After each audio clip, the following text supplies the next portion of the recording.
Mungkin sambil nunggu kita akan merajah bareng ya.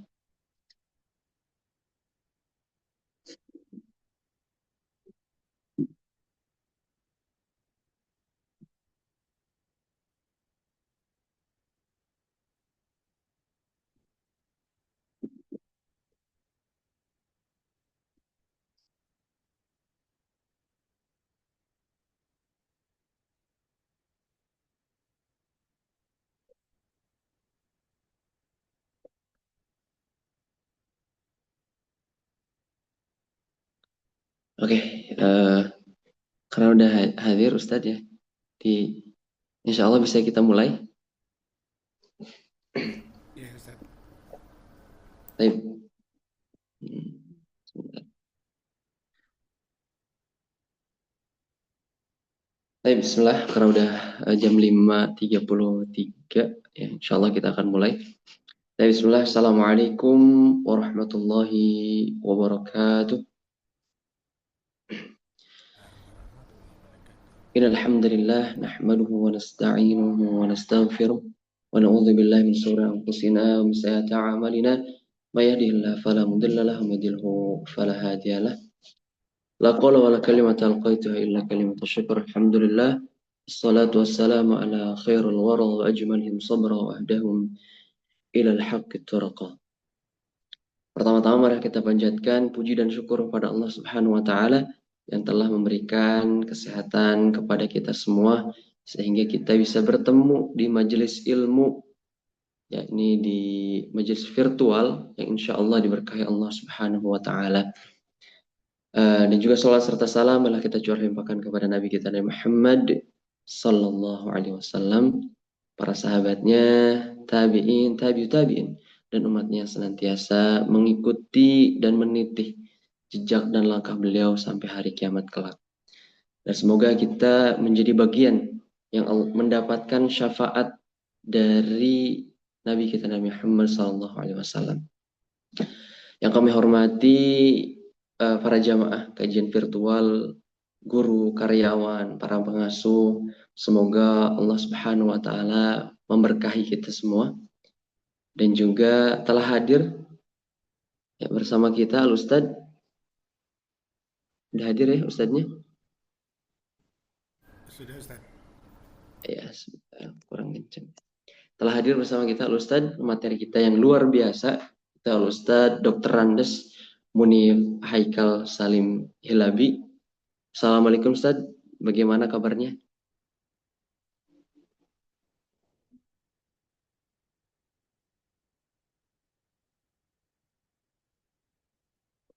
Mungkin suaranya belum dinyalakan ya?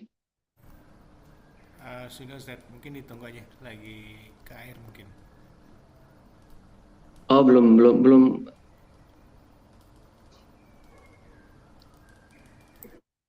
Baik.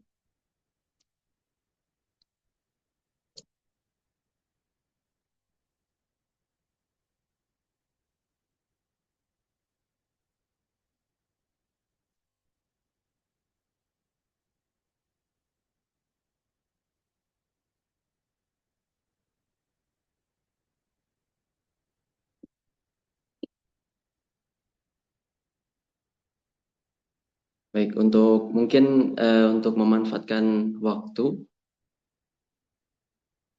eh,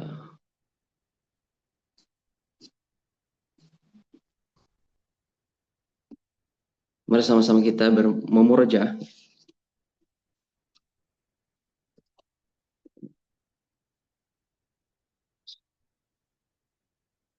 terlebih dahulu.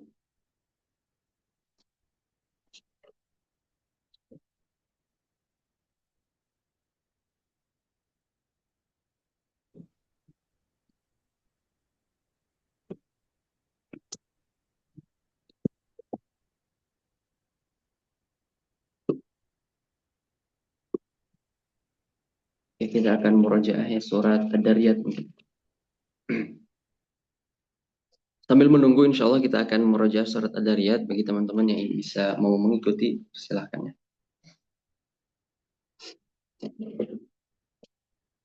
أعوذ بالله من الشيطان الرجيم بسم الله الرحمن الرحيم والذاريات ذروا فالحاملات وقرا فالجاريات يسرا Assalamualaikum. فالمقسمات أمرا.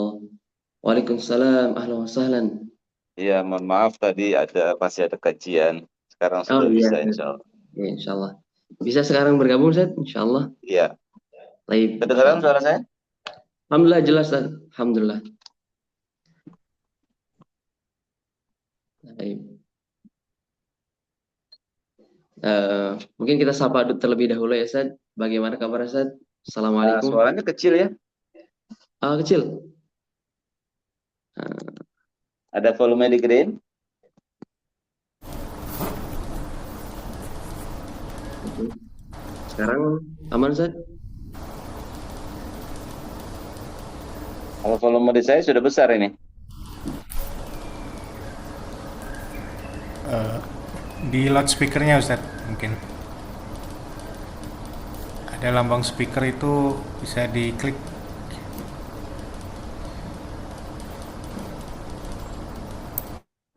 Oh ya, oke. Sudah Oke. terdengar suaranya?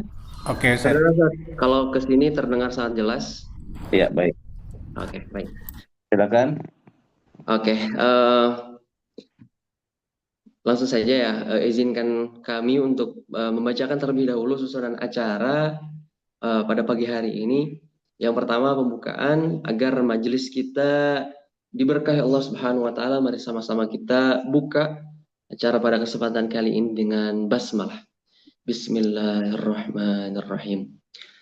Agar supaya keberkahan Allah Subhanahu wa taala tambah di majelis kita, mari sama-sama kita memurojaah surat Al-Ikhlas.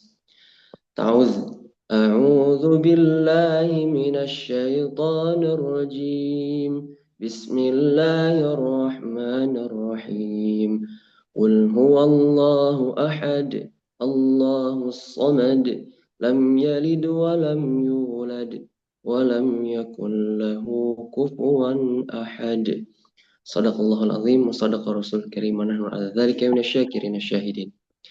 Untuk acara ketiga yaitu penyampaian materi yang kemudian akan dilanjutkan dengan tanya jawab, kemudian dilanjutkan dengan doa dan terakhir adalah penutupan.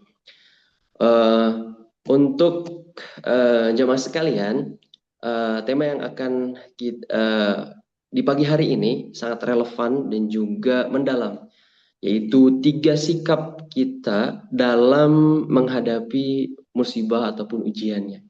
Saat ini kita turut berduka cita terlebih dahulu ya kepada mendengar atau menyaksikan musibah yang sedang menimpa saudara-saudara kita yang ada di Sumatera, di Aceh. Tentu dengan di saat ada musibah atau ujian yang menimpa kita bertubi-tubi, seringkali muncul pertanyaan dalam diri kita, bagaimana sih sikap sebagai seorang mukmin seharusnya?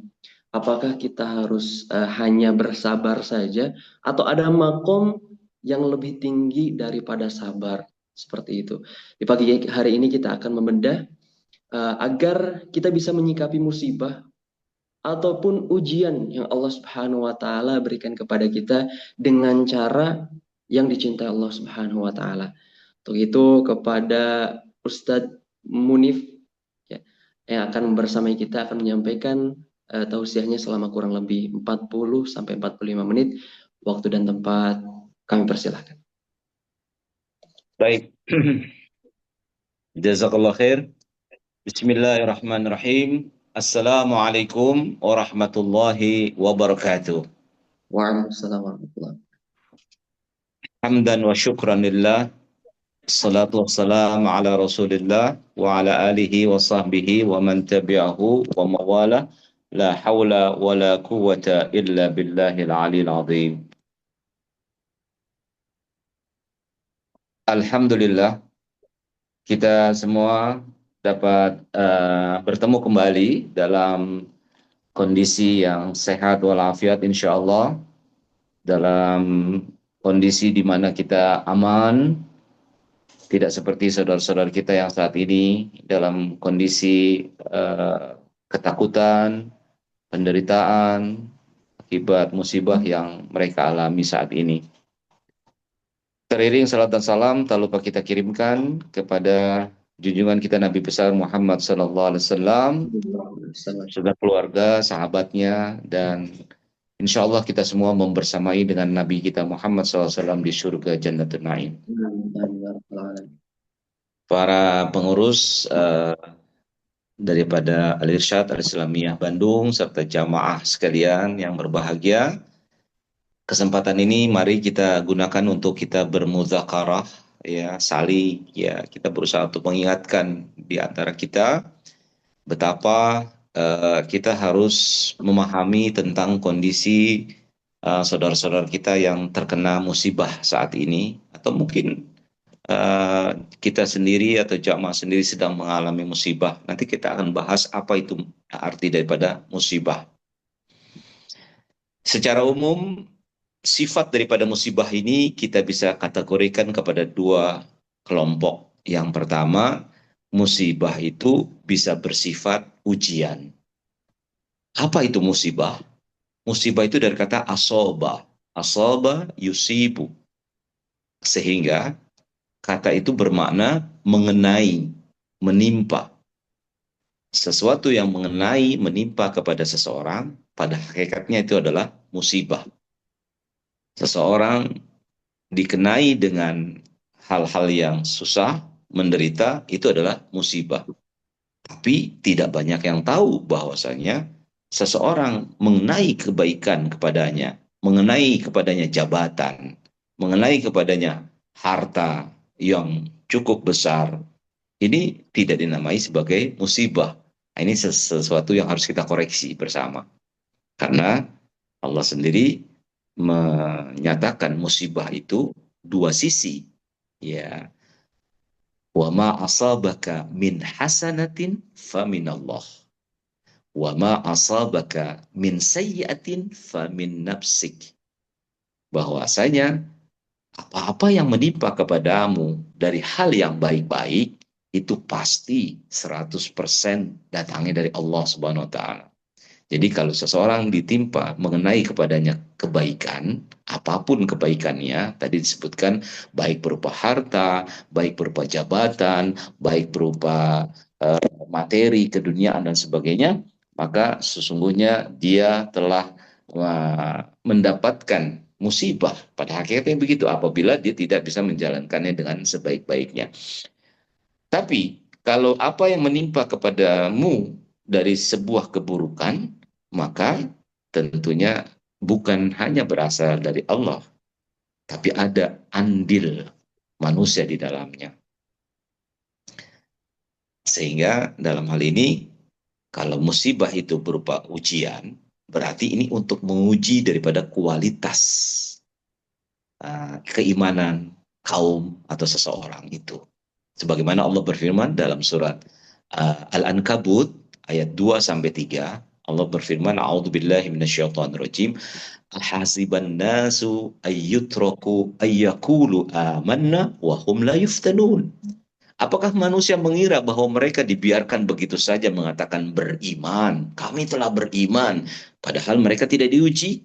Maka ujian itu sebenarnya adalah untuk melihat, membuktikan benarkah iman seseorang itu. Karena di ayat berikutnya, di ayat ketiga dari surat Al-Ankabut itu, Allah katakan, وَلَقَدْ فَتَنَّ الَّذِينَ مِنْ قَبْلِكُمْ فَلَا يَعْلَمَنَّ اللَّهُ الَّذِينَ صَدَقُوا وَلَا يَعْلَمَنَّ الْكَاذِبِينَ. Al-ayat. Jadi ujian-ujian itu sifatnya adalah untuk menguji. Karena Allah sudah menguji umat-umat sebelum kalian. Umat-umat terdahulu itu diuji dengan berbagai ujian yang dari segi kadarnya itu sekarang itu sudah dikurangi kadarnya. Tidak seperti yang ujian-ujian yang menimpa kepada kaum-kaum yang beriman sebelum kita. Ada mereka dibunuh dengan digergaji dari atas ke bawah tubuhnya. Ada yang dibakar, ya, direbus dalam suatu tungku yang besar sekali. Ada mereka yang disiksa dengan ditimpuk atau ditumbuh dengan batu badannya, ya, di padang pasir yang panas, ada yang ditombak, dan lain-lain sebagainya. Nah, maka ujian-ujian seperti itu kata Allah untuk apa?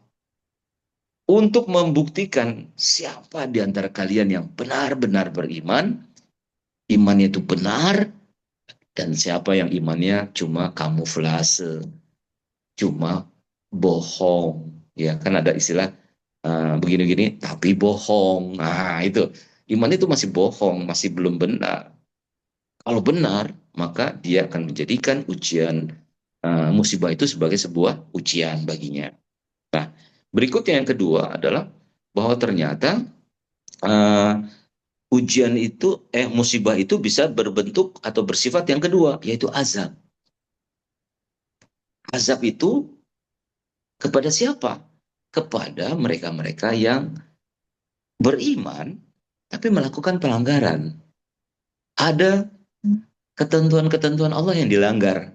Ada aturan-aturan Allah yang dilanggar. Gitu. Sehingga dalam hal ini, uh, turunlah azab Allah Subhanahu wa Ta'ala. Betapa Allah sudah menitipkan anak kepada seseorang. Karena kita sebagai yang dititipi, Allah sebagai pemilik.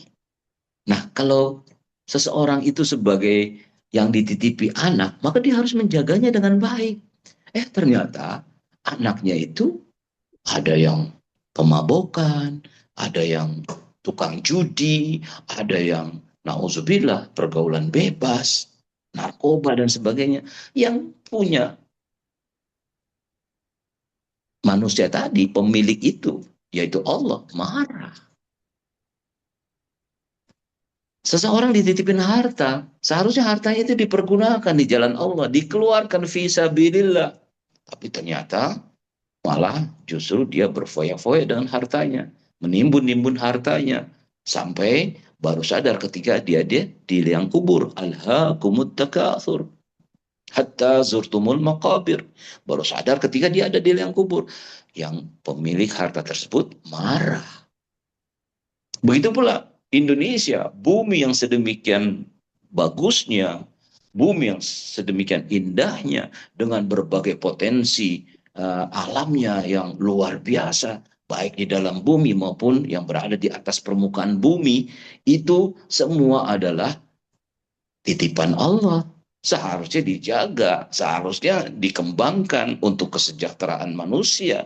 Tapi ada segelintir manusia yang justru malah tidak menjaganya dengan baik, bahkan melakukan eksploitasi sedemikian rupa, penebangan ya pohon-pohon, jadi hutannya gundul. Kalau hutannya gundul nggak bisa meresap air, datang pasukan-pasukan Allah yang Allah perintahkan.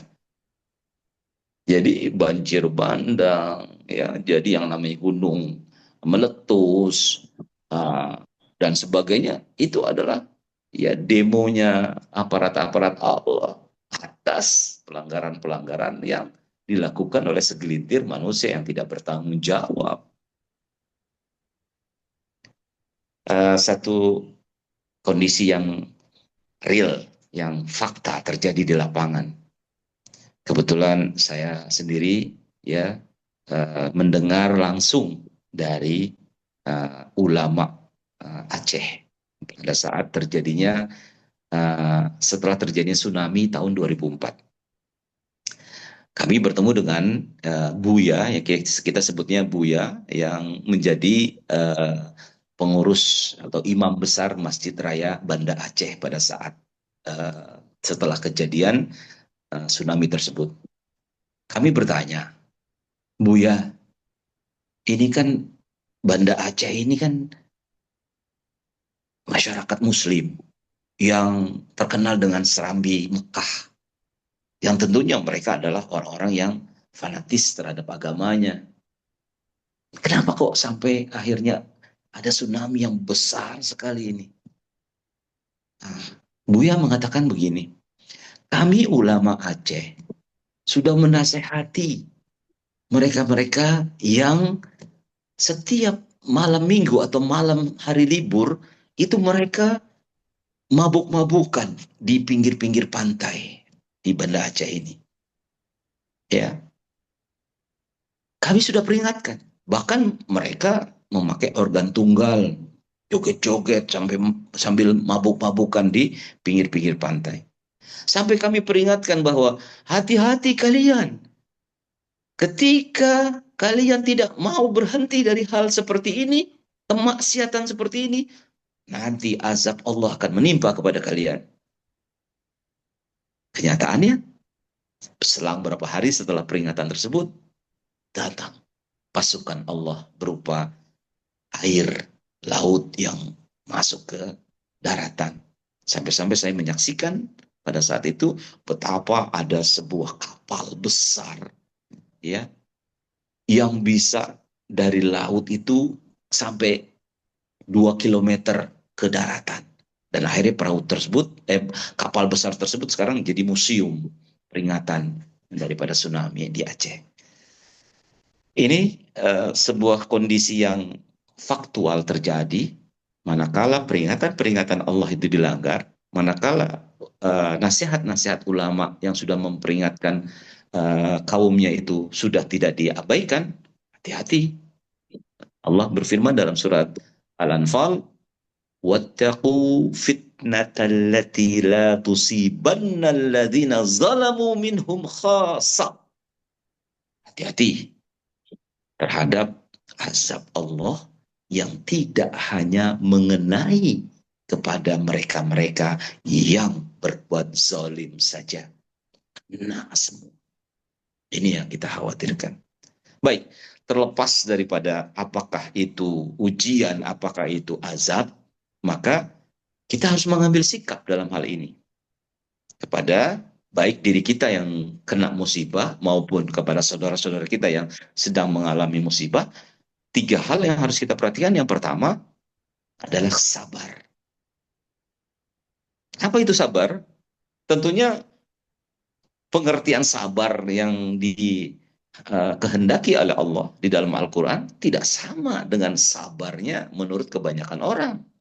Contoh, ada semacam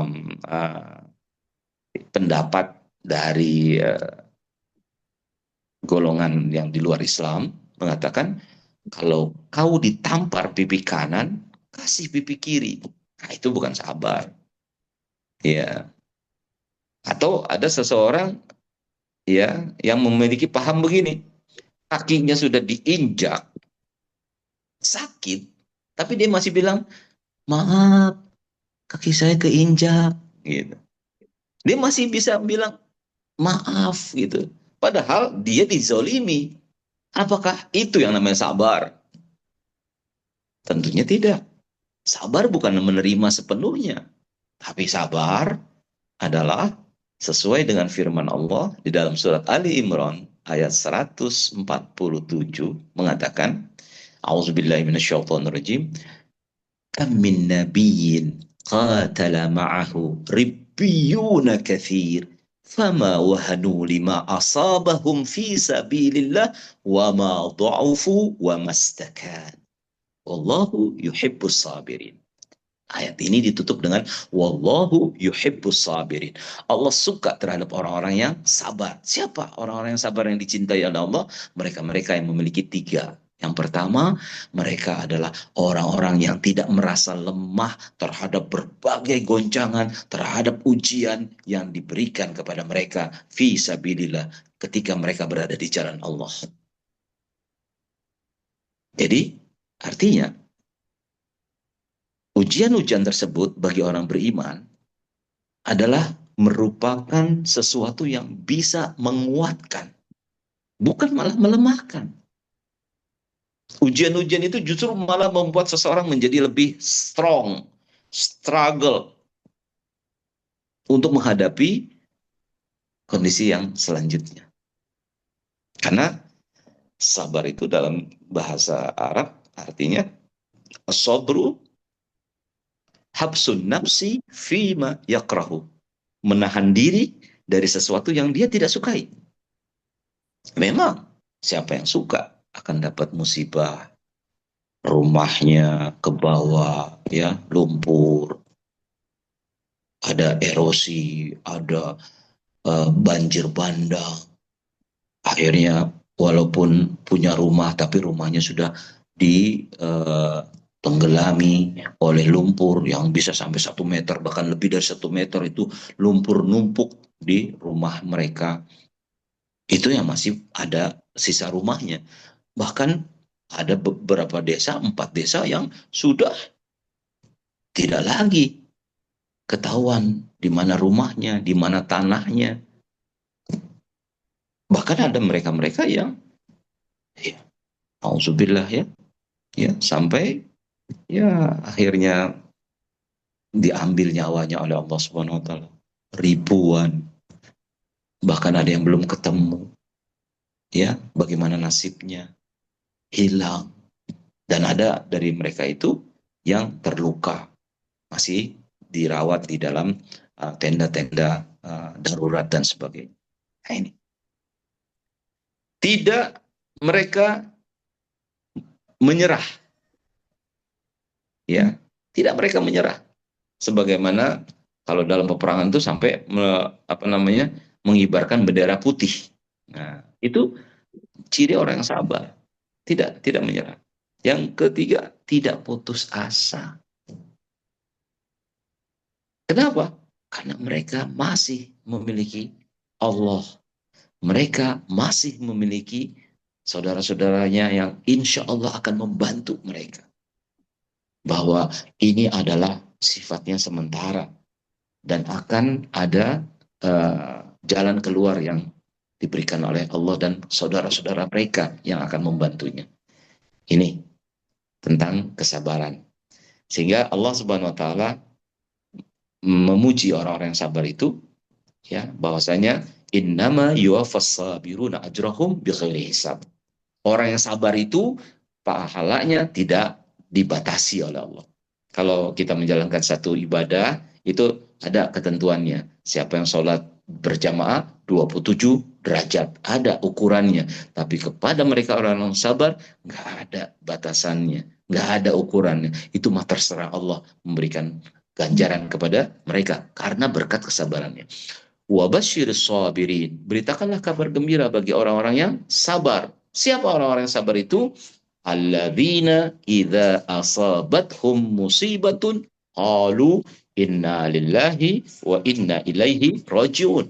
Mereka-mereka orang yang sabar adalah mereka-mereka yang ketika mendapatkan musibah, mengenai mereka sebuah musibah, maka mereka akan mengatakan sesungguhnya kami berasal dari Allah dan akan kembali kepada Allah Subhanahu wa taala. Ini adalah kalimat yang baik untuk diucapkan.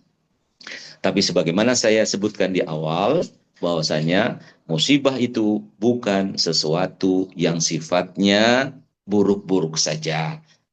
Kehilangan harta, kehilangan nyawa, gagal panen, kondisi-kondisi bencana alam dan sebagainya, bukan hanya itu saja.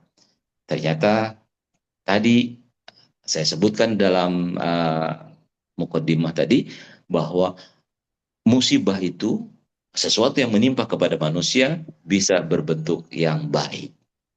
Apa contohnya?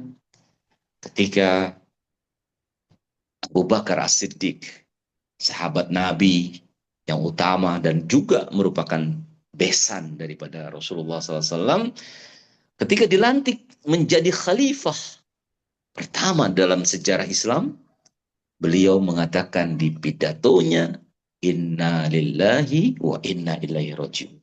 Mengapa demikian? Karena beliau mungkin sadar bahwasanya ini pada hakikatnya adalah musibah yang harus disikapi dengan baik. Bahwasanya amanah, jabatan, harta, ya, dan kemewahan, baiknya rupa, ganteng, cantik, itu adalah hakikatnya adalah musibah yang harus dimaknai dengan sebaik-baiknya. Begitu. Kadang-kadang seseorang ketika dikenai kebaikan tidak menyadari bahwa itu adalah bagian daripada musibah yang harus betul-betul disikapi. Ya, boleh tanya nih Bapak Ibu sekalian?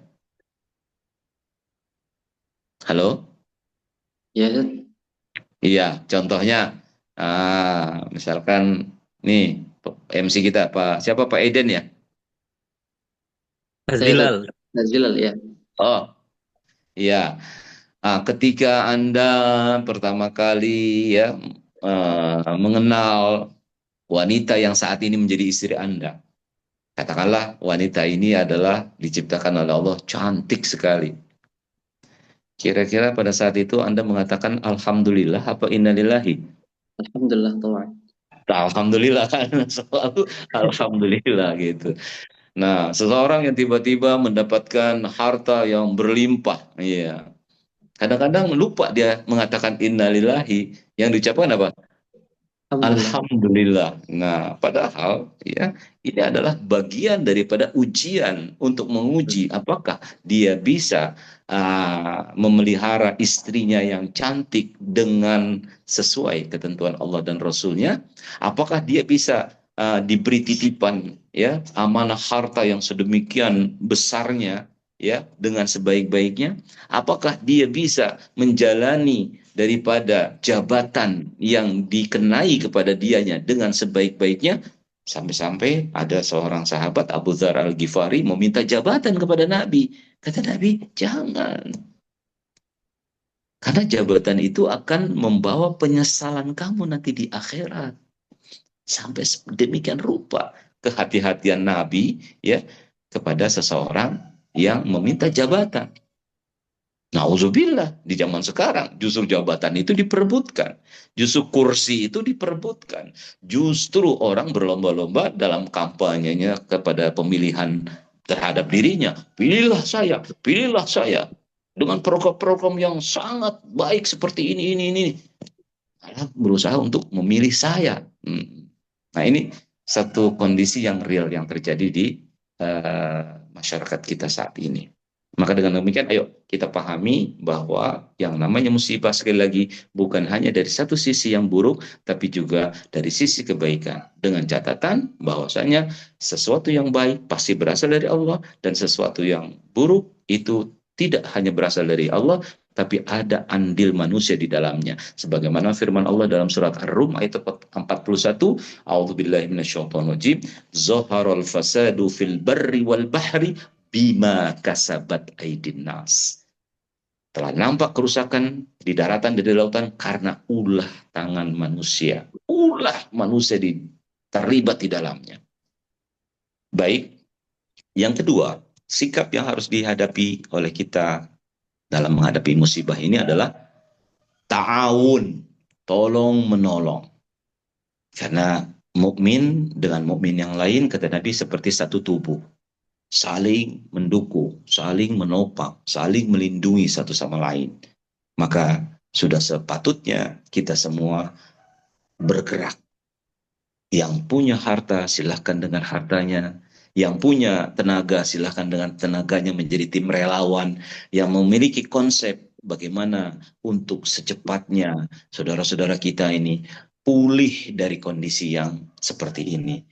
Bagi-bagi mereka yang berwenang, berkepentingan, berhubungan langsung dengan pemerintah, maka upayakan bagaimana agar bencana yang menimpa kepada saudara-saudara kita ini di Sumatera ditetapkan sebagai bencana nasional. Mengapa demikian? Karena kemarin saya mewakili Ketua Umum Al-Irsyad Al-Islamiyah mengikuti rapat koordinasi dengan ormas-ormas Islam yang ada dan filantropi yang diundang oleh Majelis Ulama Indonesia Pusat. Kami kemarin melakukan rakor untuk menanggulangi daripada musibah yang terjadi di Sumatera. Maka dalam acara rakor tadi ya yang dihadiri oleh Ketua Komisi Ukhuwah Islamiyah yang baru, yaitu Ustadz Zaitun Rasmin, dan dihadiri pula oleh Sekjen MUI Pusat, ya Amir Nasution, SH, mengumpulkan daripada laporan-laporan ormas-ormas Islam, apa aksi mereka yang sudah dilakukan untuk saudara-saudara mereka di Aceh, Sumatera Barat, dan Sumatera Utara. Kami mewakili Al-Irsyad Al-Islamiyah menyampaikan bagaimana Lasnas Al-Irsyad Al-Islamiyah sudah 2 kali mengirimkan tim relawan ke Sumatera, dan insya Allah besok tanggal 21 ya akan ada pengiriman kembali ke Sumatera, ke saudara-saudara kita yang terkena musibah, diiringi dengan bantuan yang ada dan juga tim medis, dokter dan perawat. Walaupun kita sebelumnya sudah mengirimkan tim perawat juga ke sana. Nah, maksud dan tujuan ini adalah bagaimana MUI sebagai wadah ormas-ormas Islam berupaya untuk mengkoordinir daripada upaya Lasnas dan filantropi ini menolong saudara-saudara mereka yang di Sumatera, agar bagaimana bantuan-bantuan ini dapat tersalurkan dengan baik. Mengapa demikian? Sebab ditenggarai bahwasanya saat ini masih ada daerah-daerah musibah di sana yang terdampak musibah itu belum terbuka, masih terisolir, masih tertutup. Dan itu justru yang lebih parah kondisinya.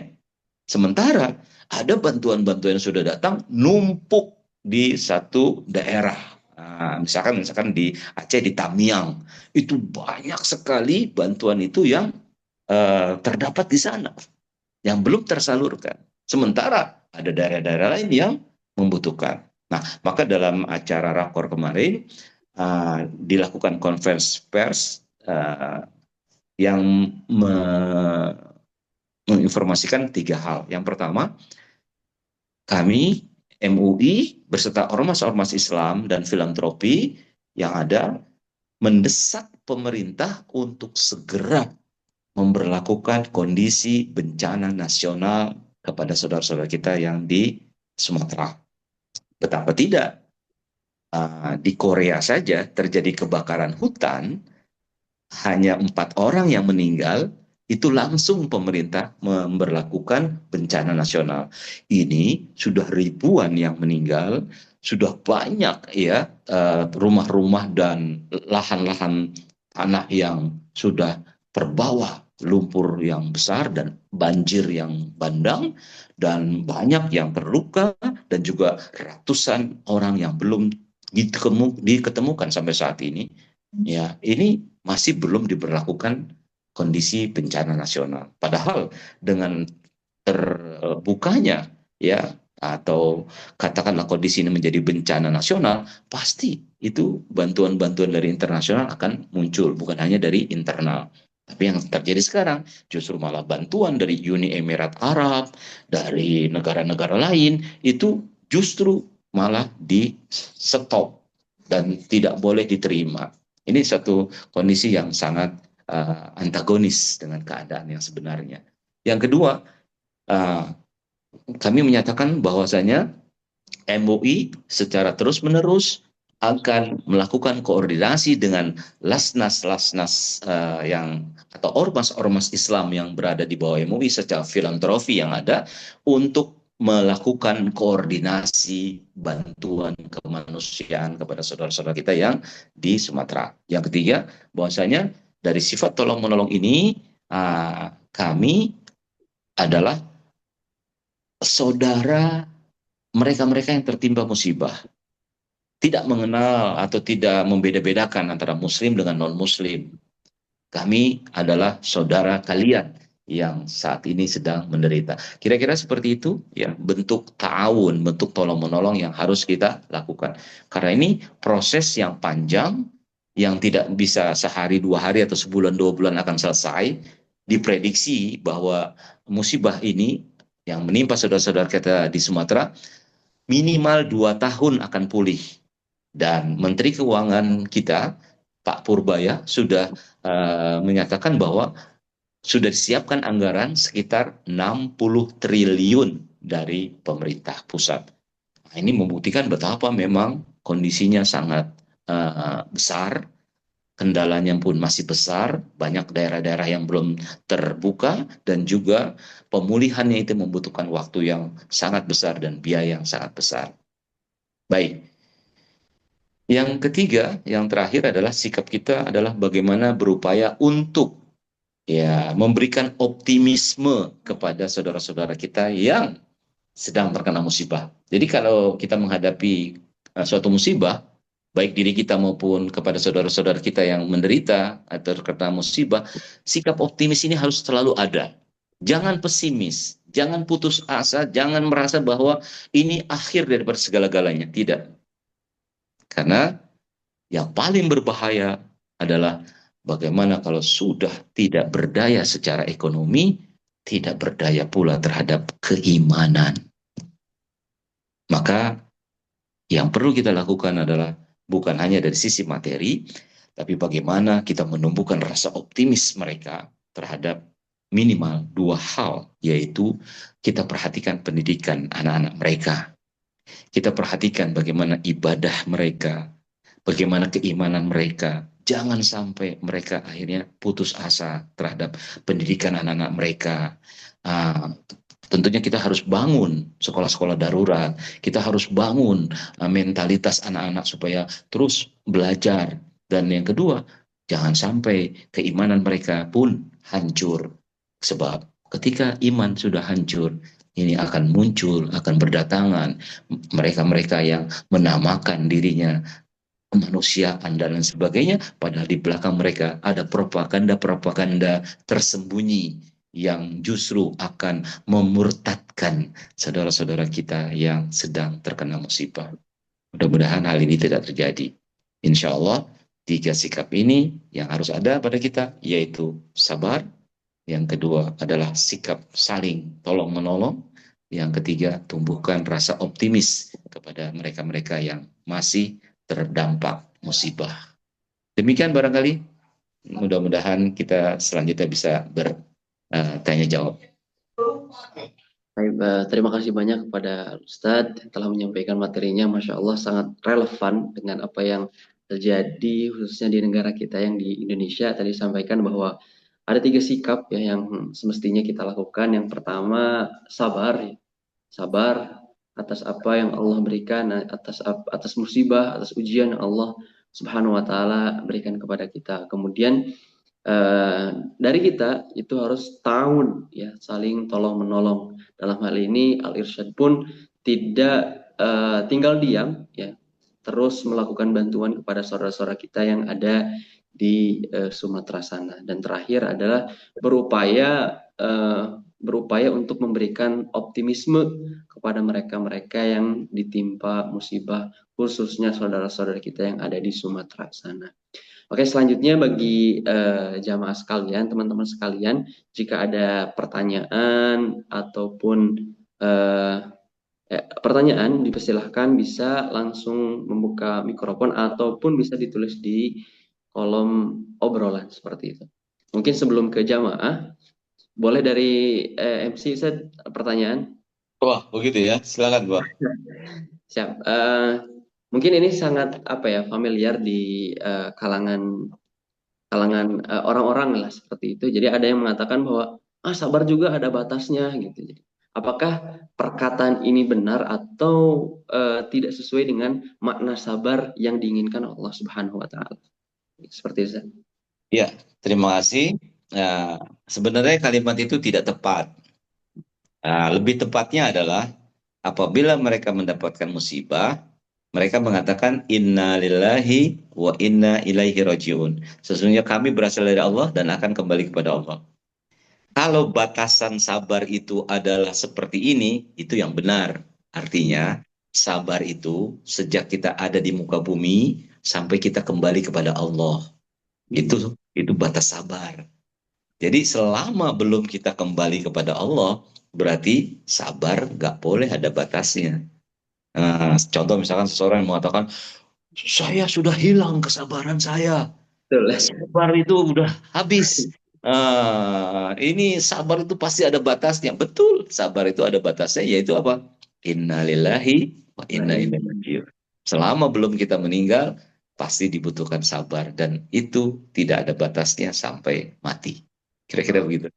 Masya Allah. Jadi berarti perkataan itu salah ya. Jadi kita memang sabar itu harus sampai kita bertemu dengan Allah Subhanahu Wa Taala nanti di surga. Baik, dipersilahkan bagi teman-teman atau jamaah sekalian yang ingin bertanya. Mungkin jika tidak ada, kita cukupkan saja mungkin. Baik. Ya. Alhamdulillah, terima kasih banyak sekali lagi Ustadz. Semoga Ustadz diberikan kesehatan, diberikan kekuatan, sehingga bisa membimbing kami semua dan juga mendapatkan ilmu dari Ustadz, insya Allah. Amin. Dan terakhir Ustadz, ditutup dengan doa. Kami persilakan kepada Ustadz untuk memimpin doa bagi kita semua. Baik. Mari sama-sama kita berzikir, mari sama-sama kita istighfar kepada Allah. Kita awali doa kita dengan istighfar. Astaghfirullahaladzim, astaghfirullahaladzim, astaghfirullahaladzim. Bismillahirrahmanirrahim. Allahumma salli ala Muhammad wa ala ali Muhammad wa sallim radhiyallahu ta'ala an kulli sahabati Rasulillah ajma'in. Amin amin ya Allah ya rabbal alamin. ربنا أوزعنا أن نشكر نعمتك التي أنعمت علينا وعلى والدينا وأن نعمل صالحا ترضاه وادخلنا برحمتك في عبادك الصالحين. Ya Allah, kami adalah hamba-hambamu yang bersyukur atas limpahan nikmat dan karunia-Mu yang Engkau telah berikan kepada kami dan nikmat yang Engkau berikan kepada kedua orang tua kami. Ya Allah, jadikanlah atas berbagai nikmat tersebut kami menjadi hamba-hambamu yang mengamalkan atau beramal soleh yang Engkau ridhai, dan jauhkanlah kami ya, atau jadikanlah kami menjadi orang-orang yang soleh. Ya Allah, saat ini saudara-saudara kami di Sumatera dan di belahan bumi yang lain sedang menderita, sedang mendapatkan musibah. Ya Allah, berikanlah kekuatan kepada mereka, berikanlah kesabaran kepada mereka. Ya Allah, mampukan kami agar dapat menjadi penolong bagi mereka.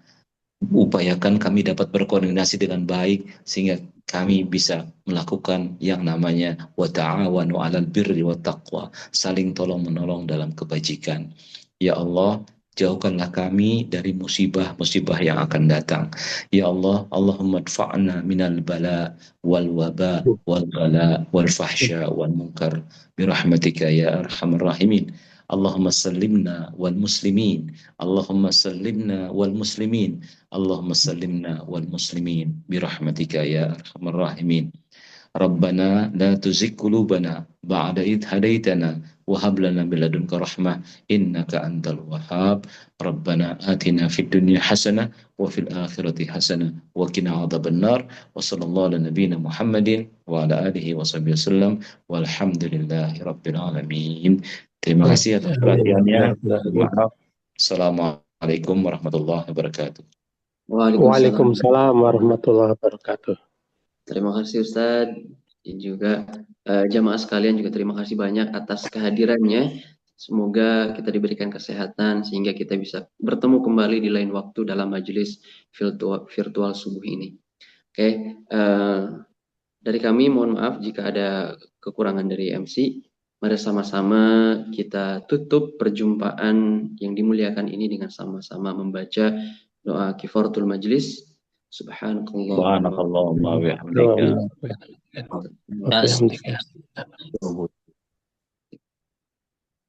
Assalamualaikum warahmatullahi wabarakatuh. Waalaikumsalam warahmatullahi wabarakatuh. Jazakallah Ustaz Munir, Ustaz Dila.